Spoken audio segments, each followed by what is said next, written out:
and welcome to the webinar on COVID-19 and supporting the vulnerable and those at risk. Today you have the Ashcliffe Psychology team, myself, Karen Ashford-Hatherley. I'm joined by Melissa Burns and Michael Tunnicliffe.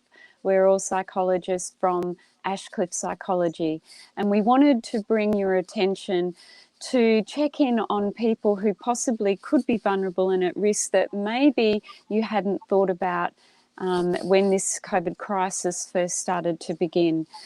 And now, to start off with, I'd like to call on Michael Tunnicliffe just to give us an overview of those who are at risk. Please be aware this is a brief overview today, what you're going to get.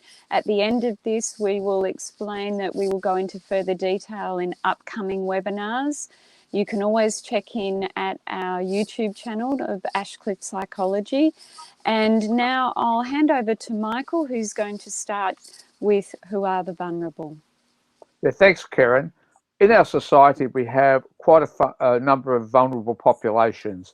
And what we need to keep in mind is that we've really never gone through this sort of experience before. None of us have lived through the type of crisis we're living now. And it's particularly frightening and anxiety-provoking for a lot of people. And these are people who perhaps don't have all the resources or have got issues or problems in their life which make them really vulnerable at a time like this. It includes some single parents, people in relationship conflicts. We do know that situations can exacerbate that conflict. We've got other people involved in a recent relationship breakup, people living alone, people with mental health issues. They can be exacerbated. There's also people with a recent death of a loved one, the elderly, the people in their 70s and 80s and even older who feel very, very anxious about what's happening around them. People with a disability also have problems.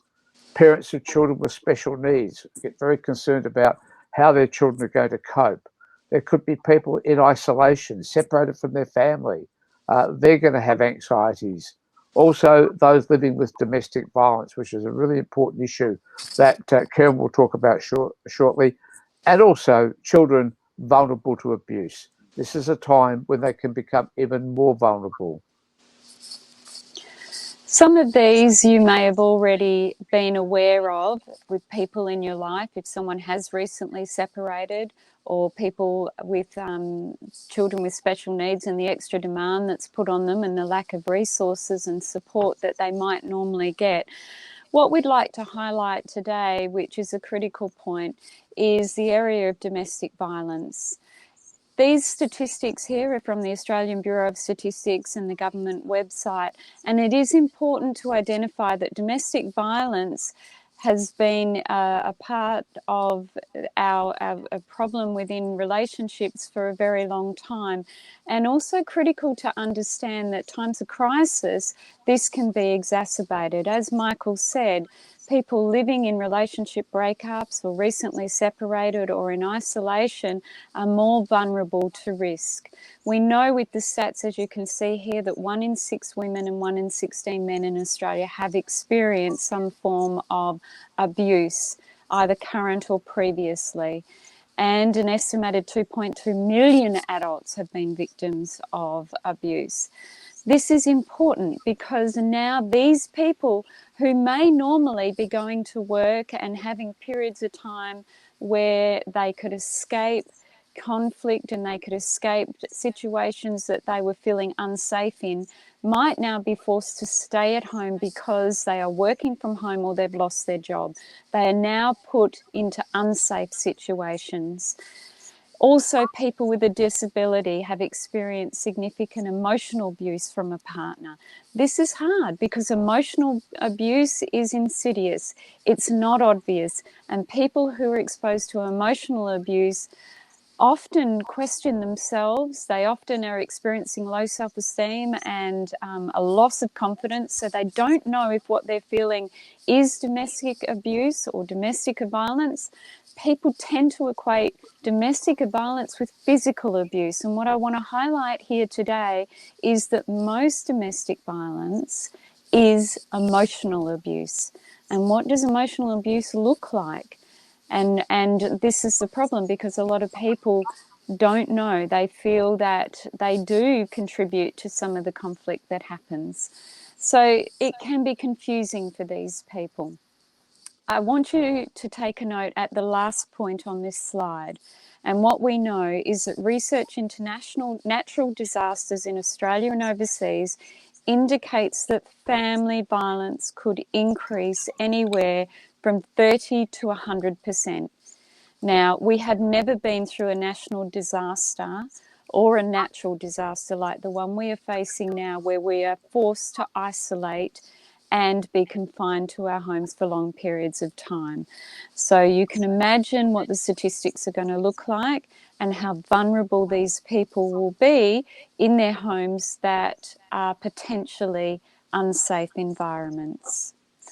I'd like to call upon Mel now to talk about the children that are at risk at this point in time. Thanks, Karen. I think we have to realise that the world's adapting so quickly to the rapid changes that there's the real risk that there's not the usual resources available to manage the increased pressure and the risk to the well-being of vulnerable families. We know the schools are closing and that families are under increased stress, and that leads to increased protection risks for children. One of the major risk factors to a child's welfare is the social isolation and disconnection from the community and other family members and friends. In the current situation, there's also their disruption that they're having to their social relationships, which means that they're not seeing their peers as often and their external family members. And that's actually a protective factor when it comes to child abuse, because children and young people are most likely to initially disclose abuse to either a parent or a same-aged friend. And the difficulty is that the disclosure is seldom straightforward, and they can disclose abuse in several ways. So many of the ways that children and young people disclose abuse can be indirect or accidental. So there's a real reason why there's a need for agencies to be involved in the inability of children to be able to disclose what's happening to them, as they may not have the awareness or the language or support or protection to disclose to friends or family members. What we know is that 30% of child abuse cases in WA were reported by the police and 19% were reported by the schools. So that's nearly 50% of child abuse cases reported to the Department of Communities. Now, if they've not got access to those agencies, then there's going to be an increased concern in the community that these children are not going to have the ability to disclose to their family and friends what's happening to them. And there are a number of reasons why children and young people retract or delay disclosure. So we know that there could be pressure or fear of negative reactions from parents or family, or the fear of not being believed. There's the feelings of embarrassment and shame and self-blame. And it could also be part of the relationship to the perpetrator as well. So it's important, I guess, to recognise the symptoms of abuse in children and adolescents, but also some tips on how to react if a child does disclose to you that they're being abused. So when a child talks about being abused, often they're feeling confused, they're feeling scared or guilty or ashamed, or they're feeling sad or powerless. They also believe that they're to blame or worry that no one will believe them, or maybe they don't understand this behaviour can be abusive. In some cases, they want to protect the person responsible because they've actually been told that the other person will get into trouble if they tell anyone. So they've got mixed emotions. So if they choose to disclose to you, there's some key messages that a child needs to hear. And it's really important that they get your full attention. They may not always choose the best location to talk about what's happened to them. So it's really important that if a child is talking to you, that you move to a place where you can hear them properly. And it's also letting them know that you want to be able to give them your full attention. It's important to maintain a calm appearance. It's very difficult to listen if a child is telling you about what's happening to them, because it can evoke strong feelings for the adult hearing it. In some cases, the news might be overwhelming. So even though it's potentially difficult, it's really helpful if you can be calm and patient with the child and allow them to trust that they'll be listened to and helped. Don't be afraid of saying the wrong thing. Reassure them that it's right to tell, and accept that the child or young person will disclose only what's comfortable and recognise that the bravery and the strength of the child for talking about something that's difficult to them as well, and let them take their time and let them use their words. So I think, in summary, what we know if we look at the stats that's on the slide here, we know that over 26,000 children aged 0 to 9 were assisted by specialist homelessness services due to the domestic violence in that year of 2017 and 18. And it's estimated that about 2.5 million Australian adults experienced physical or sexual abuse during their childhood. And the average age of the first incident was about 6 years old. And only 1 in 35 children receive child protective services. So, what the reality of the situation? And as you can hear from what Melissa has said in regards to children, most people at risk will actually not seek help. We know that statistically 1 in 2 women never sought advice or support, and these are from the Australian Bureau of Statistics, that in violent situations and abuse situations, women, men and children do not directly seek support. So basically 82% of women who'd experienced physical and or sexual abuse from their partner never contacted police, and 97% of men never did either. So these are vulnerable people who are at risk. They're people who are going through critical periods in their life and may have been prior to this crisis occurring. Most importantly also are children. And as Melissa said in the last slide, unfortunately, children, and as you can see from this, less than 1% of notifications came directly from the child. So here we are in a situation where these people are at home. Their ability to get out into the community is extremely limited. They are under the control of people and difficult situations where there is a control and power imbalance, and therefore they are also under situations that the government has put on them in terms of on all of us to remain safe and indoors. However, most of us have a safe place to stay, and this is what we're trying to highlight today in this webinar, is that there is a significant proportion of people who are not staying in safe environments and don't seek support and don't tell anybody. So, Michael, can you take us through what we can do? Yes, I think it's really important for people to realise that there are things you can do. You may have a friend, a family member, someone that you know, even a neighbour, who you're really concerned about during this time. So I think it's really important to just check in with them with a text, social media, FaceTime, Skype or phone. Check how they're going. Are they okay? You might want to help out people by letting them know there's something extra you can get for them. If you go to the supermarket, you can leave it at their front door near their gate. I think helping out by having some extra food and letting them know where you've left it is really important. I think it's absolutely crucial to arrange some kind of tally check system with others, particularly those people who you feel are vulnerable and you are concerned about. I think it's absolutely essential to keep social contact with them on a regular basis. And as we've said, helping out people is really important. So we need to be able to look at what sorts of things we can do. A really good strategy that can be used is an alert word or an alert sentence where someone knows that they can signal that they need help. It can be through a phone call, it could be a text message, or it could be a Facebook post.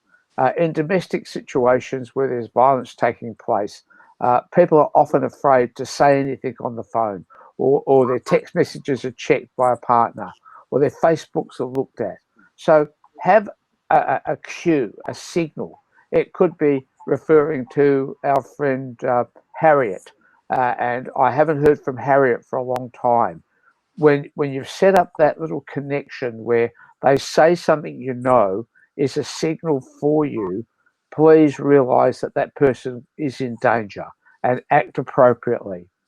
If you know someone who's at risk and you're concerned about their safety, contact them each day. Have a prearranged time. That can be very important. And have an agreement that if you don't hear from them or you can't contact them, you will call the police and request a welfare check. And it's really important to go through that. We know that some people are a bit reluctant sometimes to get the police involved. They feel it'll make it worse for them. But it's really important that you talk to them about taking some sensible moves. Remember that number is 131 444. It's the police assistance line. And if you really want to have someone do a welfare check, 131 444 is the number you can call and request a police welfare check and explain to the person who answers the phone the reasons why you want that welfare check. Okay, so you might want to take a screenshot of the numbers here so you can access it when you need to.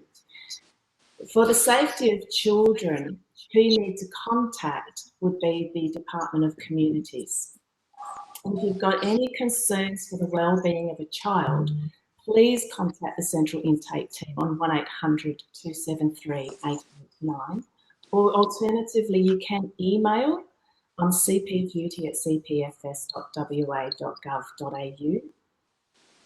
You can also contact our crisis care unit on 9223 1111.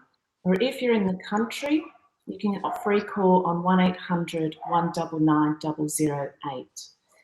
If you've got any life-threatening concerns, though, call 000 immediately. It is important for us all to remain vigilant and to connect in with our family and our vulnerable communities and report any concerns that we might have. Thanks, Mel. Also, to add to those is the crisis response line. If you're concerned about someone who you haven't heard from for a while, then please contact the crisis response line. If you are concerned about a colleague or a friend who you know has been going through a relationship breakup, or where there's been a high level of conflict in the relationship, or maybe you even are aware that somebody has had a form of emotional, sexual or physical abuse in the past, it does pay to keep in touch with them. Even if it was in the past, these types of situations that we're going through now can put extreme pressure on people, and they can fall back into old habits of coping. If they've not got a way of getting out by themselves to get some fresh air, this is another indicator. If they're always having to be accompanied by their partner, then they may not be able to get the space to alert you. So if you are concerned about someone, please contact the lines here that are indicated on this page. Also, if you don't know what to do and you're not sure, give these people a call, ring them, talk to them about what your concerns are for the person that you're worried about, and they will be able to give you some idea as to how to cope. And of course, Michael took you through some other ideas about how to keep in contact with people and maybe set up some safety cues for people. We're the team from Ashcliffe Psychology. If you're wanting any further information about what we've talked about tonight, please email us at admin@ashcliffe.com.au. As I said at the beginning, this is just a brief overview to be aware of the vulnerable people in your life. Everyone will know someone who's vulnerable. And it pays just to check in different ways, to check in how they're going, see if there's anything they need, and maybe get a group together that will check in alternating, whether it's through Skype or text. Keep in mind that your more elderly people don't know how necessarily to manage technology, so they are more at risk of feeling that sense of loneliness. And maybe if there's a few people that can give them a call every day or at a certain time each day, just to make sure that they're okay. We will be discussing in more detail what we've talked about today. What will happen is we're going to put together some more information about the elderly and chronically unwell, and what are the indicators that these people are not functioning at their best. So whether there's some mental health decline, they're more prone to go into depression. Michael will be producing a webinar looking at how will you know this is happening and what are some strategies to take to help those people in your family who are older and or chronically unwell. We'll also be doing a standalone webinar on domestic violence. What are some of the indicators if you have someone in your life who you're concerned about may be in a violent relationship? What are those indicators and what are the strategies that you can utilise to assist them during that time? And that will be run by myself. And Melissa will be making a standalone webinar looking at children at risk. She gave you some really good ideas about their vulnerabilities today and some ways of talking to them. However, keep in mind that if they're in a house where they are at risk, they may not have that capacity to reach out or to talk to somebody.